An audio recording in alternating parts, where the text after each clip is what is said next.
500.000 euro di beni sequestrati a 2 favaresi. Campio al vertice del comando provinciale di Agrigento. Ritrovata la sedia per disabili rubata a San Leone. Il prefetto di Agrigento incontra i sindaci della montagna.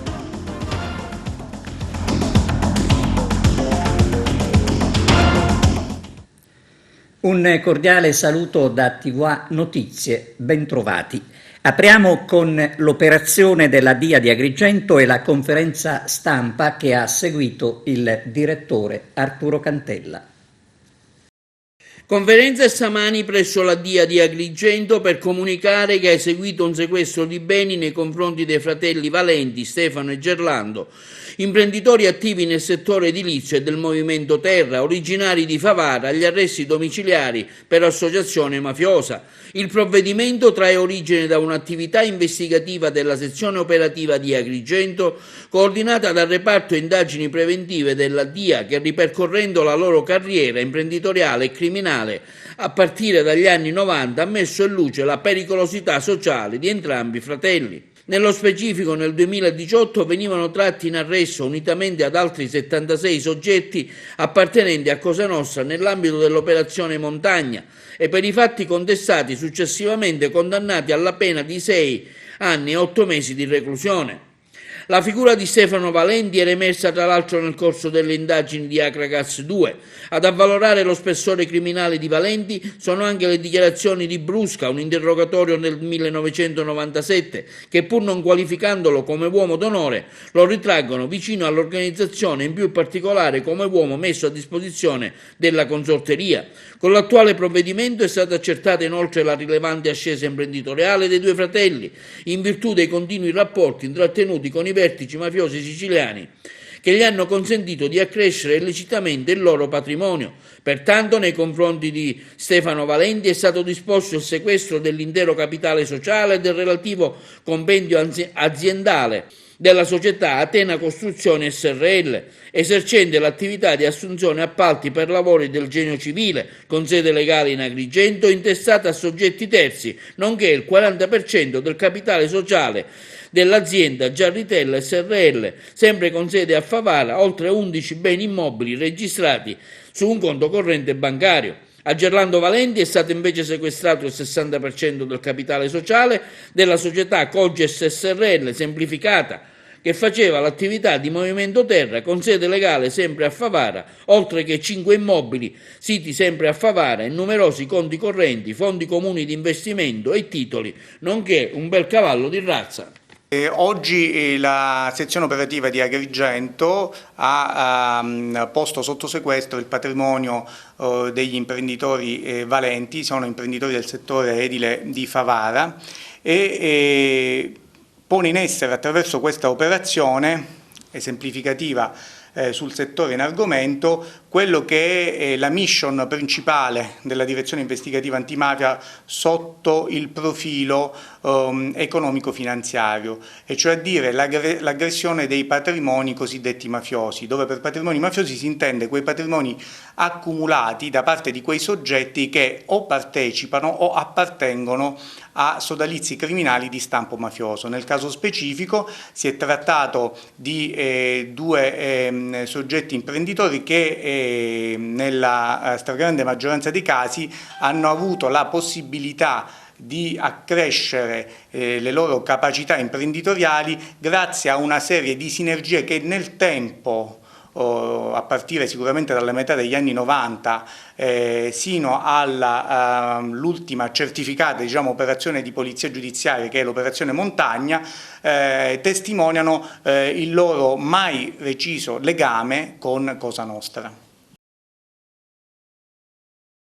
Tavolo tecnico con il prefetto di Agrigento richiesto dai sindaci della zona montana sul problema che riguarda l'occupazione dei lavoratori legati alla fondazione Lima Mancuso. Vediamo.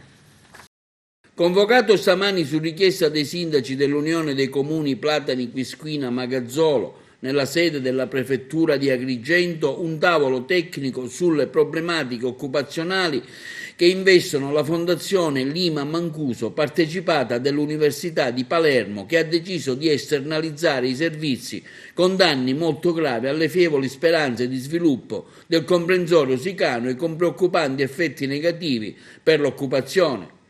Un appello documento è stato sottoscritto da sindaci e amministratori con il quale si chiede ai preposti enti di trovare una soluzione per rilanciare funzioni di ruolo di un'azienda che storicamente è stata riferimento per le aree interne. Quanti sono le risorse umane, in pericolo? Ma i stagionali sono all'incirca 10 che perderebbero il posto di lavoro, ma ripeto, al di là dei 10 lavoratori oggi c'è un problema anche di indotto, c'è anche un problema di, strategico del territorio. Il nostro territorio sta scommettendo, e ribadisco, sta scommettendo sull'agroalimentare, sta scommettendo sul chilometro zero, sta scommettendo su alcune peculiarità territoriali che oggi la fanno da padrona, e quindi noi non possiamo abdicare a questa scommessa, ma dovrebbe essere sicuramente un momento di forte rilancio. E per quanto riguarda l'università è stata per noi un'interlocutrice privilegiata e oggi non può assolutamente abbandonare il territorio.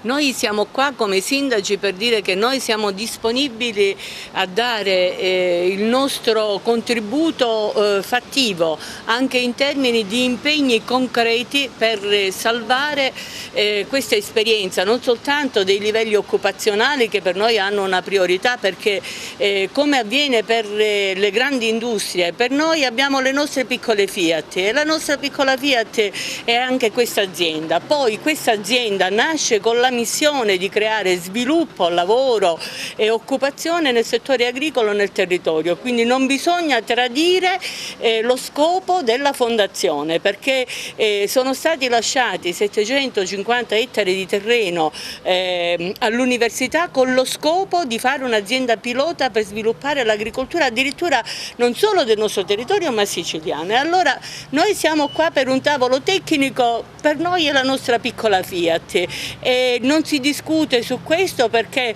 l'ingresso dei privati comporta anche abbandonare il sogno di avere gli incubatori di impresa, di avere una possibilità di sviluppo, perché i nostri contadini potrebbero avere grande aiuto non soltanto in termini di mantenimento dei livelli occupazionali e quindi come possibilità di lavoro, perché quell'azienda è un'azienda produttiva, sarà stato che ci saranno stati dei problemi che non conosciamo e non ci interessa sapere, entrare nel merito, ma noi dobbiamo trovare la soluzione perché questa impresa strategica per lo sviluppo del territorio rimanga nel territorio con la sua missione originaria, perché quando entrano i privati e le multinazionali del grano o di altri enti ovviamente asserviscono la struttura pubblica ai loro interessi e non si venga a parlare di contratto o di altro, perché noi ci rendiamo benissimo conto che questa struttura che ha avuto finanziamenti del Galle, della SMAP, che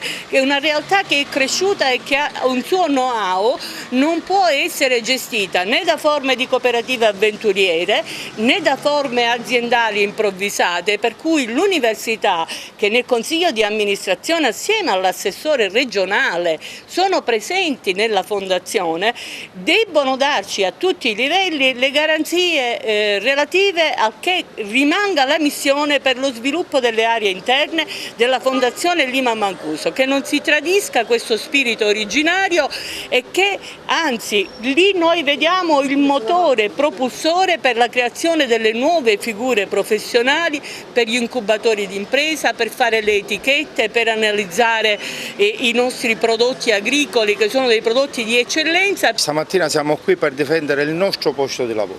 L'università, ci dice il rettore, si è accorta dopo 40 anni che non è capace a fare l'imprenditore agricolo.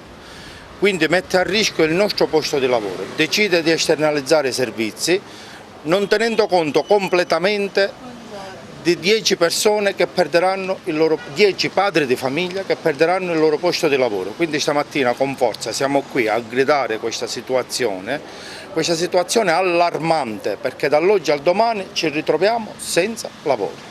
Cordoglio per l'incidente mortale sul lavoro che ha colpito la comunità di Favara è stato espresso dal cartello sociale di Agrigento.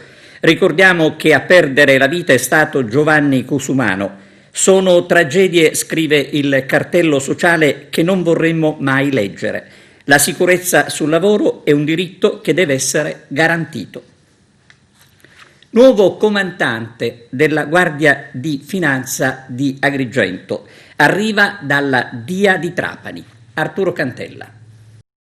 Ha avuto luogo presso il comando provinciale della Guardia di Finanza di Agrigento, alla presenza del comandante regionale Sicilia della Guardia di Finanza, il generale Riccardo Rapanotti, il passaggio di consegne tra il colonnello Pietro Maggio e il colonnello Rocco Lopane. Il colonnello Pietro Maggio, a distanza di 3 anni dal suo insediamento nel delicato contesto agrigentino, lascia la città dei Templi per assumere un nuovo incarico presso il comando interregionale dell'Italia sud-occidentale di Palermo.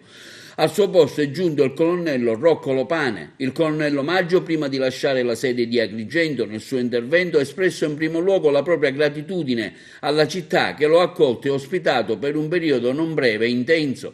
Un sincero ringraziamento ha rivolto all'arcivescovo di Agrigento, al prefetto, alla magistratura, al questore, al comandante dell'Arma dei Carabinieri, Capitaneria di Porto, Polizia Penitenziaria e ai vertici delle altre forze di polizia. L'altro pensiero è stato rivolto alle istituzioni statali e regionali presenti sul territorio, al libero consorzio, ai sindaci, alle polizie locali. Il colonnello Maggio ha sottolineato che sono stati anni intensi che lo hanno arricchito sia sotto il profilo professionale che umano. Sono stati consolidati i rapporti tra il corpo della Guardia di Finanza e l'autorità di governo, l'autorità giudiziaria e le altre forze dell'ordine, con cui si è sempre fatto squadra per affrontare e superare le varie emergenze operative, prima tra tutti l'immigrazione clandestina. Una riflessione è stata rivolta anche alle attività investigative che hanno visto in questi 3 anni intensamente impegnati tutti i reparti del comando provinciale nei diversificati comparti operativi di specifica competenza del corpo. Negli ultimi mesi anche le fiamme gialle agrigentine sono state chiamate a fornire il loro contributo nell'affrontare le problematiche connesse all'emergenza Covid-19, con l'attenzione rivolta a contrastare e prevenire odiosi tentativi della criminalità comune organizzata di approfittare della crisi economico-sociale conseguente alle inevitabili misure di contenimento dell'epidemia. Dopo il passaggio di consegne, l'incarico di comandante provinciale è stato assunto dal colonnello Rocco Lopane, proveniente dalla DIA, sezione operativa di Trapani. L'ufficiale, sposato con 3 figli, è originario della provincia di Bari, ha laureato in giurisprudenza alla Scienze della Sicurezza Economico-Finanziaria e annovera nel suo curriculum vari incarichi di comando presso vari reparti del corpo. Grazie a questi incarichi ha maturato una diversificata e articolata esperienza nei vari comparti del servizio del corpo, spaziando dalle indagini di natura economica finanziaria all'accertamento del danno erariale fino alle più articolate investigazioni in materia di criminalità organizzata. Ha sottolineato oggi il colonnello Lopane la sfida più impegnativa che attenderà il corpo anche in questo territorio è quello di assicurare le necessarie condizioni di sicurezza e legalità per consentire, dopo l'emergenza sanitaria del Covid-19, la ripresa e il rilancio dei settori produttivi dell'economia locale. Tonino Butera ha intervistato il sindaco di Aragona Pendolino sull'acquisto di un mezzo per pulire il paese. Oggi per Aragona è un giorno importante, è arrivato un bel macchinario, un macchinario che servirà per il diserbamento, un macchinario naturale, non ci saranno pesticidi, non ci sarà nulla. Siamo col sindaco Peppe Pendolino, felice di questa scelta, ritengo, sindaco. Sì, felicissimo di questa scelta perché questa è una macchina innovativa, è una macchina che fa seccare l'erba soltanto con acqua a 120 gradi e aggiunta di additivi naturali. Si tratta di scarti di lavorazione degli agrumi e del miele. È una macchina che ci consentirà di mantenere il paese pulito, di non deturpare assolutamente l'ambiente perché è una macchina certificata assolutamente biologica e questo è un bel traguardo per il paese di Aragona. È la prima macchina che arriva in Sicilia, quindi noi siamo ben contenti e felici di avere fatto questo acquisto, perché è un acquisto importante sia per il risparmio economico del comune ma anche per il rispetto, ecco, dell'ambiente. I cittadini ci chiedono per quanto riguarda queste isole di vicinanza, mi pare che il comune si sia attivato, ho visto una delibera di giunta per togliere quelli che sono diventati veramente degli immondezzati. Sì, io mi scuso con i miei concittadini per questo breve periodo, ecco, di disservizio che non è addebitabile assolutamente all'amministrazione comunale, ma è dovuto al fatto che è partita la nuova gara di appalto e c'era qualche incongruenza. E grazie alla collaborazione anche degli uffici comunali, specialmente dell'architetto Monachino e del segretario comunale Giuseppe Vigliverra, siamo riusciti a rimodulare, sentendoci con la ditta, a rimodulare il servizio. La prossima settimana ripartirà anche nelle contrade e nelle periferie la raccolta porta a porta e verranno totalmente smantellate queste isole di prossimità che rischiano di diventare delle mini discariche. Ritrovata dai carabinieri di Agrigento la sedia per disabili rubata al San Leone. Era stata venduta per 100 euro, un acquisto incauto che ha messo nei guai l'acquirente. C'è il servizio. Con un'indagine lampo, i carabinieri di Agrigento recuperano una sedia da mare per diversamente abili. Un denunciato per incauto acquisto. Nel primo pomeriggio di ieri i carabinieri della stazione di Agrigento hanno recuperato una sedia da mare per diversamente abili.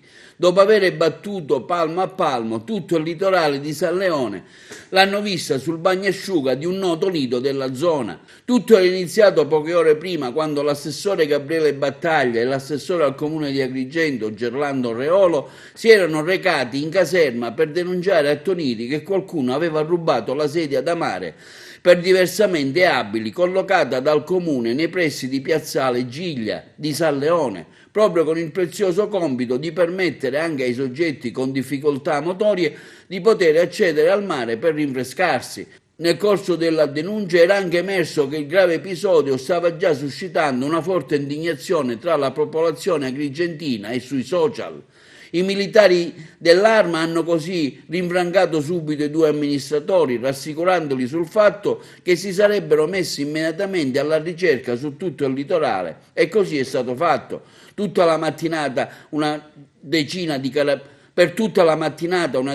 carabinieri della stazione di Agrigento si sono così messi all'opera per pattugliare l'intero tratto di spiaggia, escutendo vari testimoni. Nella tarda mattinata è arrivata la svolta, quando alcuni onesti cittadini hanno segnalato sul bagnasciuga di un noto lido di San Leone una sedia di colore azzurro come quella rubata. I militari in un attimo hanno fatto accesso su quel tratto di spiaggia, iniziando subito una perquisizione, ed è saltata fuori la sedia rubata a piazzale Giglia, serenamente disposta sul bagnasciuga per le esigenze del lido. Alla richiesta dei militari, titolare, le iniziali FV di 35 anni, impiegato presso lo stabilimento, ha ammesso di averla acquistata poco prima al prezzo di 100 euro da un soggetto sconosciuto. Per lui è scattata così la denuncia alla Procura della Repubblica di Agrigento per un incauto acquisto. La sedia, appena disequestrata, sarà subito riconsegnata al comune di Agrigento, che potrà continuare a svolgere il suo prezioso compito a favore delle persone meno fortunate della città. Le indagini dei carabinieri non si fermano qui, andranno avanti per dare un volto anche a colui che si è impossessato della sedia, rendendosi così responsabile del furto. Tra i luoghi del cuore del FAI si può votare anche la Scala dei Turchi e altri due siti di Agrigento. Vediamo con Adriana Licausi. Sono ben 3 i siti della provincia di Agrigento che attualmente si trovano nella classifica siciliana dei luoghi del cuore, una classifica di gradimento organizzata dal FAI attraverso le preferenze che vengono date. La classifica parziale considera al momento i luoghi che hanno ricevuto almeno 1000 preferenze. La Scala dei Turchi di Realmonte è al primo posto e si trova peraltro nella top 10 nazionale. Per quanto riguarda i luoghi siciliani troviamo il Teatro Andromeda di Santo Stefano Quisquina, costruito da un pastore artista artista di nome Lorenzo Reina, che ha realizzato in una zona panoramica della città un palco circolare e dei posti a sedere costituiti da dei blocchi di pietra che riproducono la forma delle stelle della costellazione di Andromeda, da cui il nome e il numero di posti a sedere uguale alle stelle della costellazione. Infine c'è anche la Biblioteca Lucchesiana di Agrigento, costruita nel 1765 grazie all'opera del vescovo di Agrigento Andrea Lucchesi Palli, membro della famiglia principesca, e che oggi è dotata di più di 60.000 volumi, manoscritti, codici, miniati e incunaboli. Nido di tartarughe sulla spiaggia di Licata. Vediamo. Un nido di tartaruga marina anche a Licata. Dopo varie mattinate e mattinate di ispezioni e monitoraggi delle coste, facendo sensibilizzazione e informazione sul riconoscimento delle tracce di una tartaruga caretta, perché è così che si fa. E così è stato fatto. Un cittadino, tale Carmelo, assiste al miracolo della natura che vede la deposizione del suo carico di vita, le uova di una mamma tartaruga marina della specie caretta, e notte fonda inoltrata, ci telefona, non rispondiamo, leggiamo il suo messaggio misto di gioia e di preoccupazione perché la vita possa avere una sua continuità. Si è sentito così investito Carmelo di un compito importante, chiedere aiuto. E così alle prime luci dell'alba Gino Galia del progetto Tartarughe del WWF Italia e volontario dell'AF Eurotartles va a verificare la veridicità della segnalazione che nottetempo gli ha scritto il presidente del WWF Sicilia Area Mediterranea, architetto Giuseppe Mazzotta. C'è un nido punto a Licata, località Rocca di Contrada Pisciotto. Adesso tutta la comunità licatese ancora una volta è stata baciata dalla natura per accompagnare la vita verso la luce e verso il mare. Un paio di mesi di custodia e monitoraggio del nido in una zona che era stata più volte oggetto di interventi dei volontari del WWF per pudirla, accudirla, controllarla, quasi fosse atteso quanto successo oggi. La ripartizione faunistica venatoria, Guardia Costiera e il Comune di Licata faranno anche loro la loro parte, perché i volontari del WWF di Licata, quelli veri, non pagati, animati da solo amore per la natura, che è anche amore verso il prossimo, loro ci saranno. Come suggeritoci in apertura del suo pontificato da Papa Francesco nell'enciclica Laudato Si, che noi fedeli non abbiamo saputo leggere per quello che la natura ci ama, quindi amiamo la natura, le tartarughe, gli squali, gli elefanti, le tigri. C'è una biodiversità che va salvata contro l'avanzamento della follia autodistruttrice che determinati ambienti dell'umanità continuano a perseguire. Il nostro compito, continua il comunicato del WWF, è quello di lottare con spirito positivo e propositivo perché la distruzione del pianeta non avvenga. Di pianeta Terra ce n'è uno solo, non ne abbiamo uno di scorta. Niccolò Mannino, presidente del Parlamento della Legalità Internazionale, riceverà il premio Antigone assegnatogli dall'Accademia di Studi Mediterranei di Agrigento. Mannino è stato nella città dei Templi accompagnato dalla coordinatrice provinciale Antonella Zamputo per ringraziare la presidente dell'Accademia Assunta Gallo. La cerimonia di premiazione si terrà al Museo Archeologico di Agrigento il prossimo 22 aprile. Incentivi del governo nazionale con aiuti alle imprese. Ascoltiamo i dettagli con Lello Casesa. Il governo Conte finanzierà con 25 miliardi di euro nella prossima manovra d'agosto i primi provvedimenti che riguarderanno la cassa integrazione Covid ed i licenziamenti bloccati che andranno avanti fino alla fine dell'anno. E per accompagnare la ripresa economica del Paese saranno previsti incentivi attraverso il taglio dei contributi per chi riporterà i dipendenti al lavoro dalla CIG o per chi farà nuove assunzioni. È il frutto di un incontro voluto dal ministro per il lavoro Nunzia Catalfo ai sindacati per parlare della riforma degli ammortizzatori e spiegare le azioni immediate del governo con i 25 miliardi stanziati.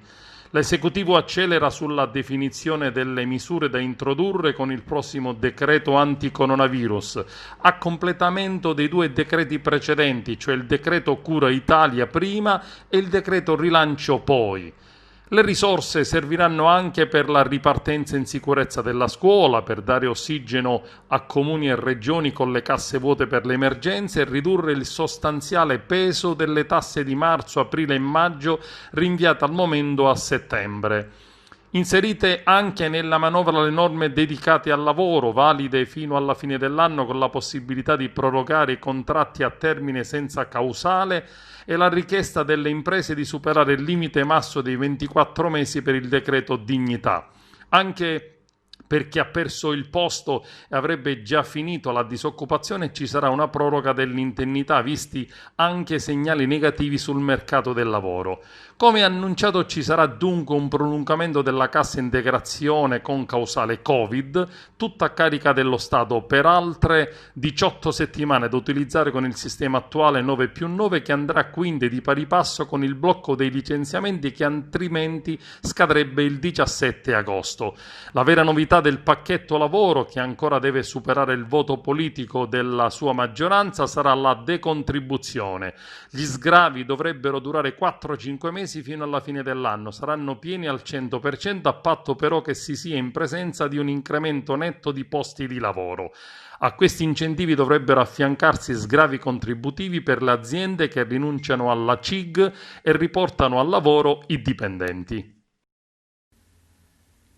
Il personale dell'ufficio circondariale marittimo di Sant'Agata Militello è intervenuto ieri per soccorrere un motopeschereccio di 16 metri. L'imbarcazione, appartenente a una marineria del Palermitano, ha lanciato il Mayday a causa di un repentino allagamento all'interno della sala macchine a circa 2 miglia dalla località Canneto del comune di Caronia. Ricevuta la richiesta di soccorso, la sala operativa della Guardia Costiera Sant'Agatese, sotto lo stretto coordinamento della Capitaneria di Porto di Milazzo e dell'11° Centro di Controllo Marittimo Regionale della Direzione Marittima di Catania, disponeva l'immediato intervento di una motovedetta e di personale via terra dell'Ufficio Locale Marittimo di Santo Stefano di Camastra. Giunta in zona, la motovedetta ha riscontrato l'assenza di eventuali forme di inquinamento e la presenza del motopeschereccio con a bordo 4 persone d'equipaggio in buona salute. Con il supporto delle dotazioni di bordo della motovedetta venivano attivate le procedure per la messa in sicurezza dell'unità e per il recupero della galleggiabilità dell'unità sinistrata. L'unità è stata condotta in sicurezza intorno alle 23 presso il porto di Sant'Agata Militello, scortata dalla Guardia Costiera. Sono attualmente in corso le indagini da parte del personale militare per determinare le cause dell'allagamento, che sembrerebbero riconducibili al malfunzionamento di una presa a mare. L'unità, prima di riprendere la via del mare, dovrà ripristinare le avarie riscontrate ed essere sottoposta a visita occasionale di controllo da parte del personale della Guardia Costiera. E adesso una pausa per la pubblicità. A tra poco. Dopo l'indagine della Guardia di Finanza nel 2014, condannati 5 ex parlamentari regionali. Utilizzavano i soldi pubblici anche per accessori di lusso. Fari puntati per Giulia Adamo, ma non solo, che dopo anni di silenzio era pronta per la candidatura a sindaco di Marsala. Una sentenza pesante che avrà ripercussioni politiche, quella emessa dalla terza sezione del Tribunale di Palermo, presieduto da Fabrizio Lacascio nel processo sulle cosiddette spese pazze all'ARS. 5 gli ex deputati regionali siciliani condannati, 1 quello assolto, e tra i condannati per la provincia di Trapani ci sono Giulia Adamo, ex sindaco di Marsala, e Livio Marrocco. Per quest'ultimo la pena è di 3 anni di reclusione. Per la Adamo la condanna è più pesante, 3 anni e 6 mesi. Gli altri politici condannati sono Fiorenza Cataldo, 3 anni e 8 mesi, Mayra Rudi, 4 anni e 6 mesi e Salvo Pugliese, sindaco di Catania, 4 anni e 3 mesi. Unico assolto Titti Bufardeci, ex presidente del gruppo Grande Sud, difeso dagli avvocati Roberto Mangano e Paolo Reale. Il reato per il quale sono stati condannati gli ex parlamentari regionali è quello di peculato continuato. Avrebbero infatti tutti utilizzato soldi del gruppo destinati a fini istituzionali per motivi personali, regali, cene, acquisti vari, hotel.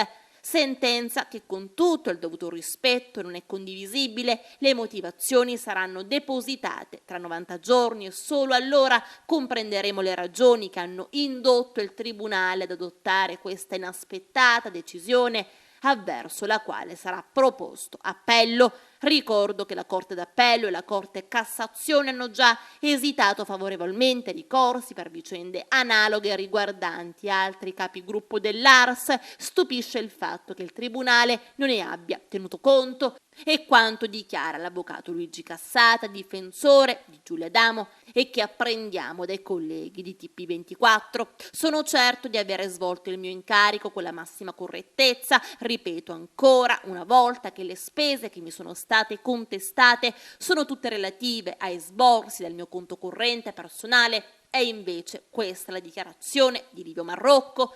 È una faccenda piuttosto tortuosa, quella delle spese pazze all'ARS, una vicenda giudiziaria cominciata nel 2014, quando procura ordinaria della Corte dei Conti, nonché il corpo delle Fiamme Gialle, cominciarono a spulciare quello che combinavano a Palermo i deputati regionali.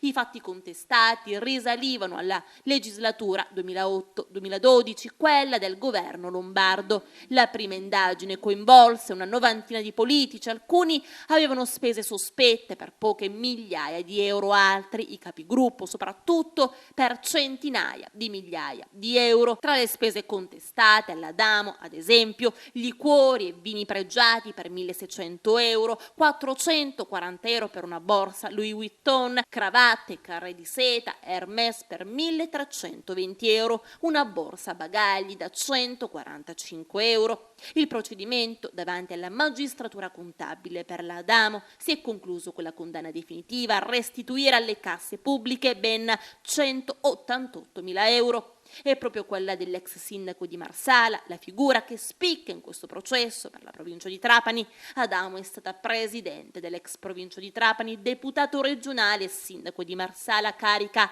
dalla quale si è dimessa nel 2014 dopo una condanna per un'altra vicenda che portò alla sua sospensione per effetto della legge Severino. Adamo è ricandidata sindaco della città lilibetana. La scuola come fabbrica di precari, situazione critica nelle primarie. Ascoltiamo Adriana Licausi. Migliaia di precari e pochi posti liberi per assorbirli nelle scuole siciliane, mentre al nord abbandonano le cattedre che attendono soltanto di essere occupate, ma i docenti siciliani sono piuttosto riluttanti e parecchi non ne vogliono sentire di trasferirsi nelle regioni dell'Italia centrale e settentrionale, anche se in gioco c'è il posto fisso. Probabilmente ricordano le esperienze di chi fu assunto con la buona scuola del governo Renzi e ancora non è riuscito a rientrare nell'isola, oppure sono bloccati dall'emergenza sanitaria che ha flagellato il nord. Sta di fatto che l'ipotesi di una fuga da parte dei precari della scuola siciliana verso le regioni dove migliaia di cattedre non verranno assegnate per carenza di candidati sembra remota. Il ministro dell'istruzione Lucia Azzolina ci sta provando. Il primo banco di prove è stato quello che si è concluso lo scorso 17 luglio. Entro quella data i vincitori del concorso su base regionale bandito nel 2016 potevano chiedere di essere inseriti in coda anche in un'altra provincia o regione. In Sicilia sono ancora 1.752, soprattutto della scuola dell'infanzia, i vincitori idonei in attesa che avrebbero potuto crearsi un'altra chance, mentre i docenti inseriti nelle graduatorie dei concorsi del 2018 e nelle liste provinciali ad esaurimento ammontano a oltre 24.000, in tutto 26.000. Una fabbrica di precari che ha buone chance di coronare il sogno dell'assunzione a tempo indeterminato alla media e al superiore. Più complicata è la situazione della primaria, nella scuola dell'infanzia e sul sostegno, dove soltanto alla media il traguardo sembra a portata di mano, ma basterebbe inserirsi nelle graduatorie di alcune regioni in perenne difficoltà, Lombardia, Piemonte, Veneto, Toscana, Emilia-Romagna, per essere assunti in un lampo. Le immissioni in ruolo seguono sempre lo stesso canovaccio: metà dei docenti da assumere vengono individuati dalle liste dei concorsi, l'altra metà dalle liste dei supplenti, le GAE. 15 milioni della giunta regionale per la formazione professionale. Nel corso della riunione di giunta tenutasi ieri sera a Catania, il governo regionale, su proposta dell'assessore all'istruzione Roberto Lagalla, ha autorizzato l'anticipazione di 15 milioni di euro per il pagamento del fondo di garanzia agli operatori della formazione professionale. La misura prevista dalla legge di stabilità regionale avrebbe dovuto seguire i tempi di rimodulazione delle risorse extraregionali che finanziano la stessa legge, poiché tale circostanza avrebbe generato ulteriori ritardi ritardi nel trasferimento di risorse ad un settore da anni in stato di grave difficoltà, la Giunta ha operato un anticipato prelevamento da fondi nella disponibilità dell'assessorato al lavoro e che a quest'ultimo saranno restituiti dal Dipartimento della Formazione Professionale nelle prossime settimane.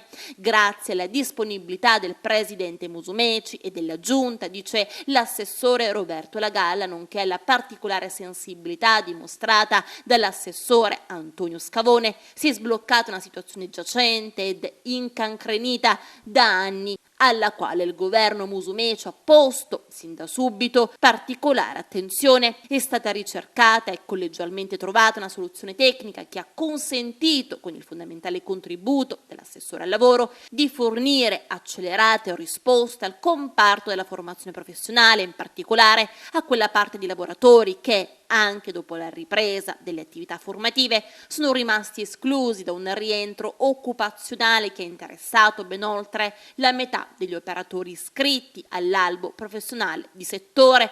Nei giorni scorsi intorno a questa vicenda si erano consumate tensioni ed anche un tentativo di occupazione della stanza dell'assessore Lagalla da parte di un operatore della formazione, mentre un sindacato autonomo aveva messo in scena una protesta divenuta ormai quotidiana per sostenere le rivendicazioni di lavoratori della formazione professionale fermi da anni, che chiedono di poter tornare a svolgere le loro mansioni per recuperare la dignità professionale ed un tenore di vita decoroso. Sono numerosi anche quelli che vantano dalle regioni arretrati, ovvero non sono stati ancora retribuiti per mansioni già svolte.